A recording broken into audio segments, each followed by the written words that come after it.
નમસ્કાર મિત્રો, વિડીયોમાં તમારું સ્વાગત છે। જી હા મિત્રો, અત્યારે હાલ મોટા અને મહત્વના સમાચાર સામે આવી રહ્યા છે। તો મિત્રો, સમાચારમાં વાત કરીએ તો બનાસકાંઠાના મુખ્ય મથક પાલનપુર હાઈવે પર ગત રાત્રે સનસનાટીભરી હત્યાની ઘટના સામે આવી છે। શહેરના હાઈવે પર આવેલી ખાનગી હોટલ પાસે પૈસાની લેતીદીતીના મામલે 10થી વધુ શખ્સોએ 2 યુવકો પર ઘાતક હથિયારો વડે હુમલો કર્યો હતો। આ હુમલામાં એક યુવકનું ઘટના સ્થળે જ કરુણ મોત નીપજ્યું છે, જ્યારે અન્ય એક યુવક લોહીલુહાણ હાલતમાં ગંભીર રીતે ઇજાગ્રસ્ત થયો છે।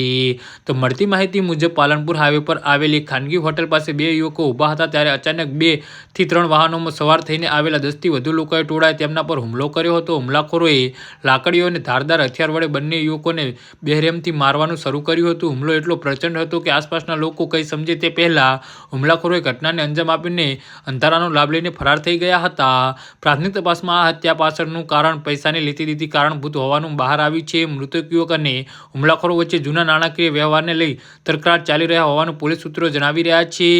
આ ઝઘડાએ ગત રાત્રે ઉગ્ર સ્વરૂપ ધારણ કર્યું હતું, જે અંતે હત્યા પરિણમ્યું હતું। જી હા મિત્રો, તો આના વિશે તમારું શું કહેવું છે તો નીચે અમારી કમેન્ટ બોક્સમાં જરૂરથી જણાવજો અને અમારી યુટ્યુબ ચેનલને સબસ્ક્રાઇબ કરવાની ભૂલતા નહીં। ધન્યવાદ।